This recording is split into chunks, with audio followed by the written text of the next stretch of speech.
Who the F did I raise? Age 18. For those of you who are new here, I'm sharing my experience with our son, Mikey, who is now 18 years old. I started this series at age 3, from when Mikey started hearing voices, all the way up until today when he's 18. Okay, so our journey has included everything from him having homicidal ideations, killing animals, poisoning us, setting the house on fire, jumping out of a 2-story window, writing a manifesto about how he's going to decapitate us and which knives he was going to use, us visiting him in a facility. He's been in a facility since he was 14 years old. And I've actually shown videos of these experiences throughout the series. So check it out if this is the first video you're watching. Now, if you've been here through the entire series, and many of you have been, thank you for your support.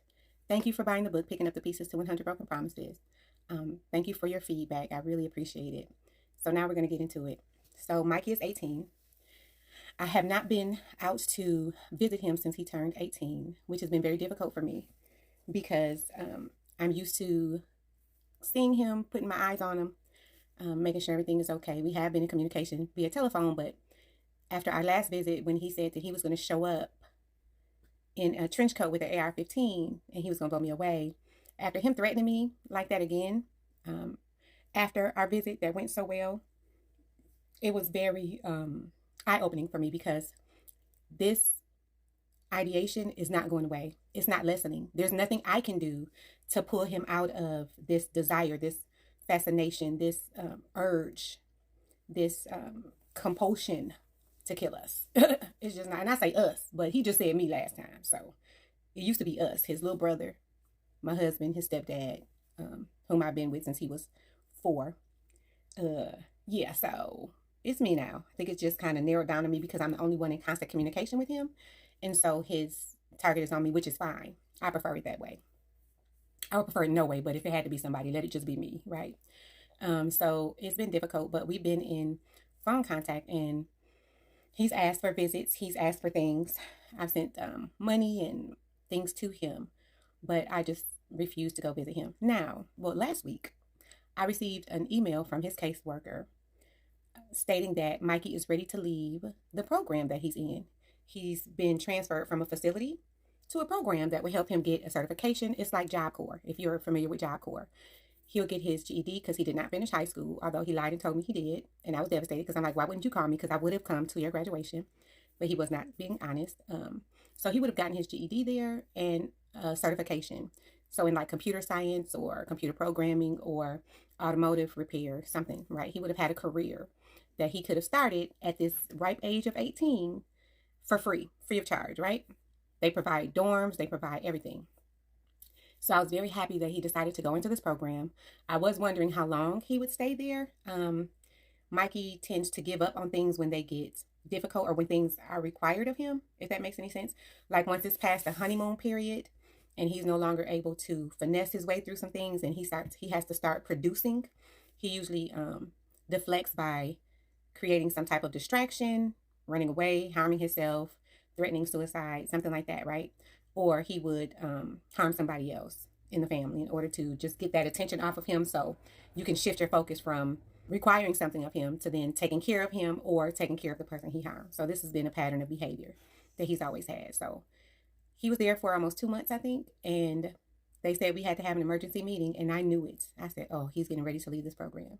And so the email said that he's getting ready to leave the program. He wants to leave, but we were all online, like trying to talk him into staying. He ended up not showing up for the meeting while I was on the line. And I did give him my feedback and I told him what I thought. I just really was encouraging him to stay in the program and finish it.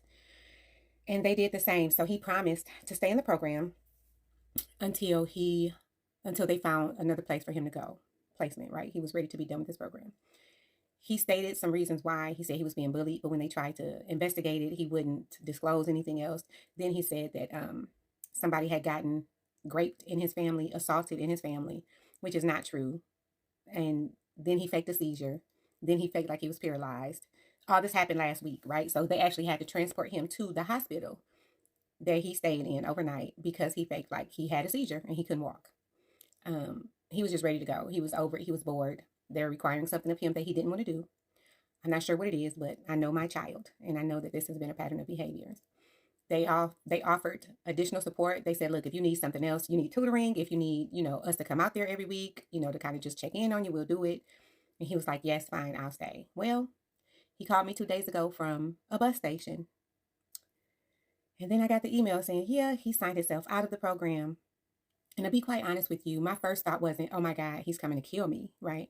My first thought was, oh my gosh, I hope he's safe. I hope nobody's going to harm him, right? That's where my mind went to first. And then secondary, I was like, oh, I hope he doesn't come to kill me, right? Because now he's out. He's free. He's 18. He's able to actually purchase a firearm if he wanted to. In the state of Alabama, it's open carry. You don't need a license or anything. You can just go get a gun, child. Like you can go get some apples. Matter of fact, you can get it from the same place. Get you some apples and a gun, right? So my concern was him leaving the state of Alabama. He said that he was moving to Florida with some guy that he met online. He does not know these people. He says that he does. He does not know these people.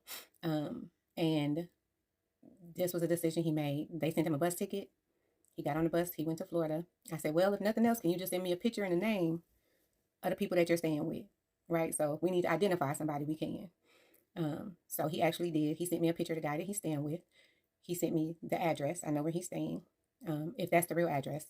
I don't know. I'm not in Florida. And I wish him well. I couldn't sleep. I was sick to my stomach because I just kept thinking about all the horrible things that could happen to him. But all my friends that I talked to, and I really appreciate everybody that I had an opportunity to speak one-on-one with about this, they reminded me of how capable he is, how he's been able to survive in these streets, literally. He was running away and hitchhiking and everything else when he was younger, how he was able to make it and how savvy he is. And they said, I know that you're worried about something happening to him, but he's been able to kind of handle business. He's been in facilities for 4 years, which he has been, but they were mental health facilities. So it's a little bit different. He's had kind of a cushy life. And so he's going out there to do construction. And I mean, he's a literal Pillsbury Doughboy. He has never done hard labor in his life. I couldn't even get this boy to vacuum. So it was interesting to see this. Anyway, that's our update. He is now in Florida. I hope he lives his best life. He's called me yesterday. He said he was doing fine. I was happy to hear from him. And thank you guys for watching the series. Who the F Did I Raise?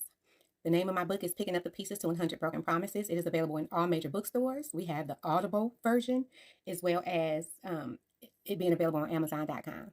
So check it out. Let me know what you think. Watch the series. Leave some comments and let me know that you stopped by. Be safe out there.